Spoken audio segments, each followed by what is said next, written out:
From mining precious ores to creating divine bronze idols, ancient India was far ahead of its time. Before modern machines existed, Indian artisans mastered metallurgy, mining, and casting technologies. This isn't mythology. This is the real engineering brilliance of ancient India. Get ready to explore the hidden engineering and technological genius of ancient Bharat. So, without any further delay, let's begin our today's class and let's talk about the engineering marvels of ancient India. This is going to be the beginning of your Unit 4 IKIS exam syllabus of the third semester. So, let's begin today's amazing class. Engineering and Technology in IKIS. Introduction to Engineering in the IKS. Ancient India was not just a civilization of philosophy, it was a powerhouse of applied science. Thousands of years before the Industrial Revolution, Indian engineers mastered diverse technological disciplines rooted in sustainability and spiritual order. Metallurgy, mining, architecture, mechanical devices, and even water systems. Ancient India mastered each of the branches. Indian scientific and technological heritage. India's scientific heritage is a vast collection of innovations developed through systematic observation, experimentation, and practical application. Transmitted through sacred texts, skilled guides, and oral traditions across generations. India contributed significantly to early metallurgy and material science, influencing trade routes across Arabia, China, and Rome. Observation, experimentation, and tradition. These are the basis of the Indian scientific technology heritage. Major contribution of ancient India. Iron and steel, world class woods and rust resistant iron production, zinc distillation, first industrial zinc smelting at Zawar, Rajasthan, bronze casting, lost wax technique of unmatched detail, urban planning, grid based cities with sewage systems at Mohenjo-daro, shipbuilding, teak hulled vessels enabling Indian Ocean trade networks, and textile tech fine muslin and silk weaving with advanced loom design. Ancient metallurgy in India. Metallurgy is the science of extracting and processing metals, one of the India's most celebrated disciplines. Ancient Indian metallurgists mastered a remarkable range of metals, each serving distinct industrial, ceremonial, and medicinal purposes. First was the copper. In 3000 BCE, first smelted metal used in tools and coins across Indus Valley. Then came bronze, copper plus tin alloy. Then was the iron, Vedic age iron tools culminating in the famed Delhi iron pillar. Then came zinc, industrial distillation at Zawar, first in the ancient world. And finally, gold and silver, used in jewelry, temple decoration, and Ayurvedic bhasmas. So, this was the history of ancient metallurgy in India, from copper to gold and silver. These are the various metals that were found, that were discovered over the time. Now, let's look at the importance of metals in ancient India. Metals were integral to every domain of ancient Indian life, far beyond mere utility. They carried ritual significance, economic value, and technological sophistication that positioned India as a global metallurgical leader. They were used for medical instruments, they were used in weapon making, agriculture, temples, sculptures, and even coins of that time. Now, let's have a look at sources of knowledge. Our understanding of ancient Indian engineering is reconstructed from a rich corpus of textual, epigraphic, and archaeological evidence spanning over 3 millennia.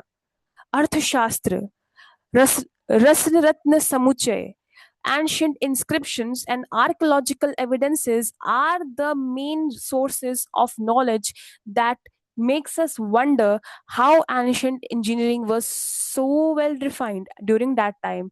Arthashastra, Kautilya's treatise on statecraft detailing mining, metallurgy, and material standards for the Mauryan state. Rasaratna Samuchay, medieval Sanskrit text describing metal processing, alloys, and pharmaceutical application in systematic detail.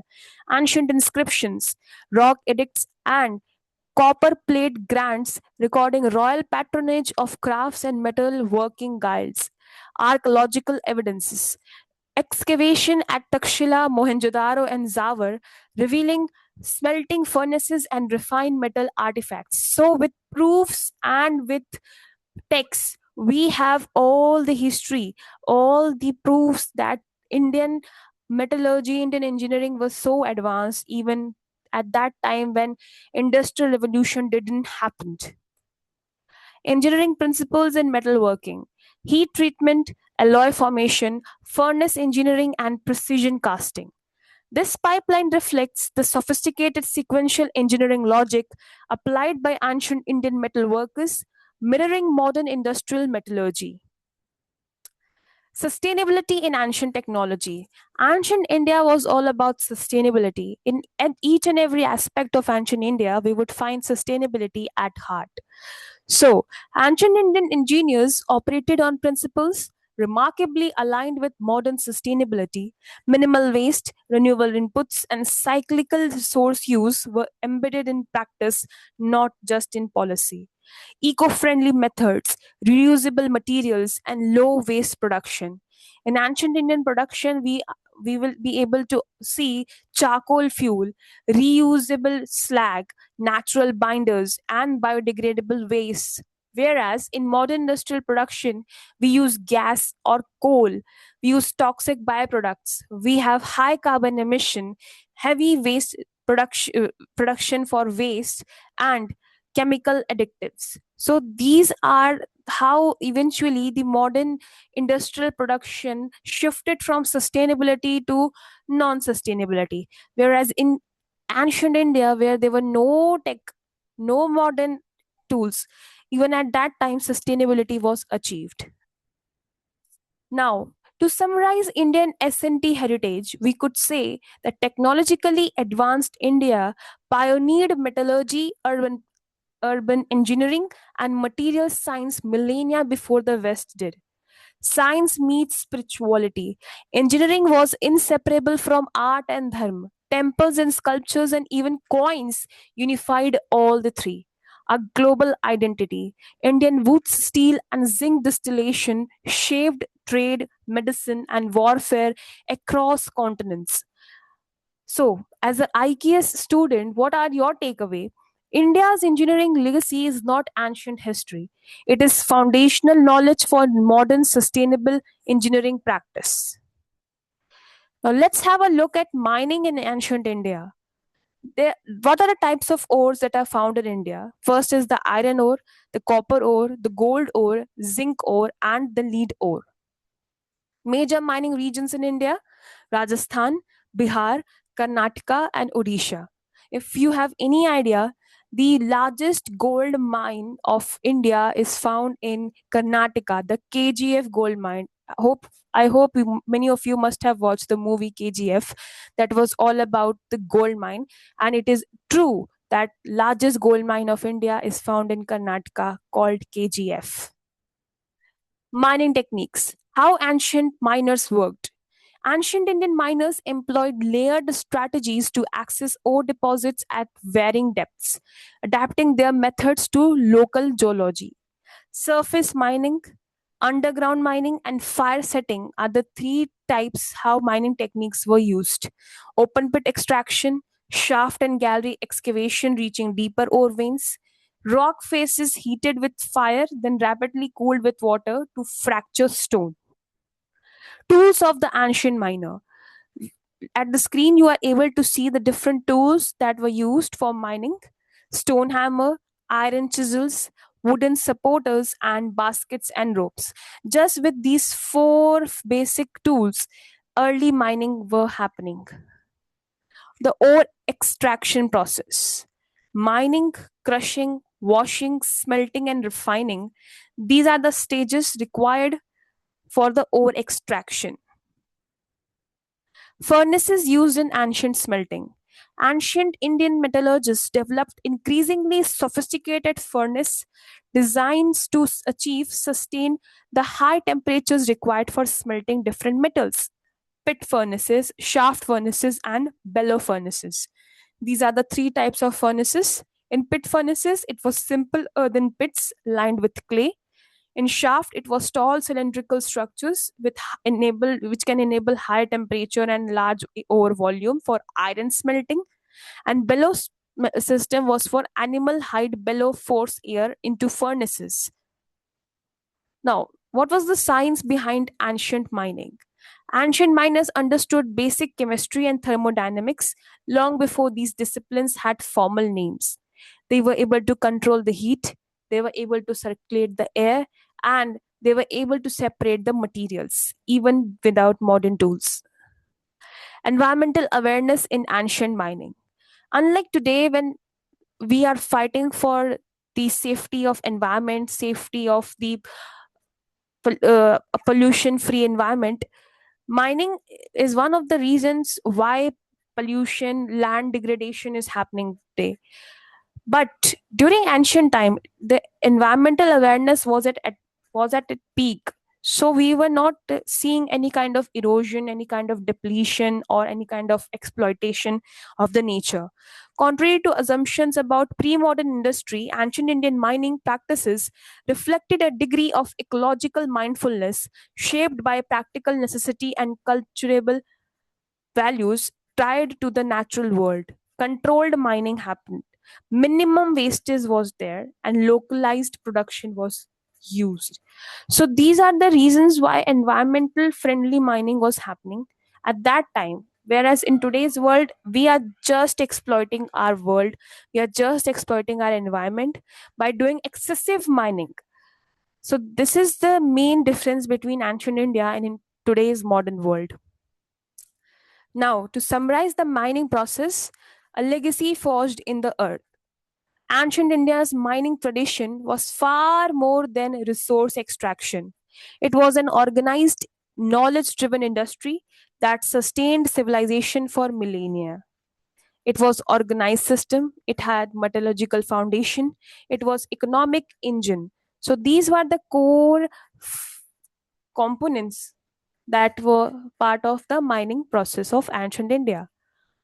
Now, let's have a look at the lost wax casting, one of the most famous part of this topic, one of the most astonishing thing India has given to the world. How was wax carving happening? Firstly, it was the sculpt wax. Then we should apply the mold. Heat and melting process happens. Pour the metal and break the mold. So, wax model preparation. The process begins with a master sculptor crafting a highly detailed model in beeswax or a wax resin mixture. Every surface texture, expression, and ornamental detail in hand carved at this stage, because the wax model becomes the exact form of the final metal sculpture. Clay mold formation. Once the wax model is completed, artisans apply successive layers of fine clay mixed with sand, dung, and rice husk, each layer allowed to dry before the next is added.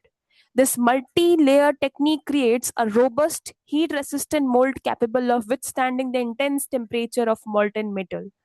Typically, 3 to 7 clay layers were applied to ensure mold integrity. The heating process. The clay encased mold is placed in a furnace and heated to high temperatures. As the heat intensifies, the wax inside melts and flow out through small channels, a moment artisans call losing the wax. Why it matters? The cavity preserves every minute detail carved into the wax, fine jewelry, facial features, fabric folds with extraordinary fidelity. Molten metal pouring. Bronze or copper, alloyed for strength and workability, is melted in a crucible and careful poured into the heated mold. The metal fills every contour of the hollow cavity, faithfully reproducing the artisan's original wax sculpture in durable, lasting metal. Final finishing. After the metal cools completely, the clay mold is carefully broken away, revealing the raw casting beneath. Artisans then refine the piece through mold breaking, chiseling, and filling and polishing. Famous examples of Chola, bronze, and Nataraja. Here are the famous examples of this clay sculpture, the pinnacle of Indian lost wax casting. The Chola bronze are celebrated worldwide for their extraordinary craftsmanship. The iconic Nataraj Shiva as the cosmic dancer remains the most recognized masterwork of this tradition. Apparatus used in metal casting. Ancient Indian metallurgists employed a sophisticated toolkit, each instrument playing a critical role in transforming raw ore into refined metal sculpture. Furnaces, clay or stone kilns generating extreme heat to smelt ore and fire molds. Bellows, hand operated air pumps that intensified furnace temperatures by forcing airflow. Crucibles, heat resistant clay vessels used to melt and hold liquid metal before pouring. Molds and tongs. These were the apparatus used in metal casting. A legacy of mastery. To conclude, ancient India's metallurgical traditions were far more than a craft. It was a convergence of science, art, sustainability, and innovation centuries ahead of its time.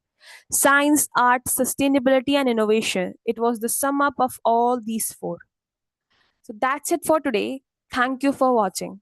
And I hope you are able to connect that with the topic. And we have started the unit 4 of your syllabus. So subscribe to our channel and click on the bell icon to stay updated. Like, share with your friends, and do comments all your doubts and if you have to say anything. Till then, take care and we'll meet in another class.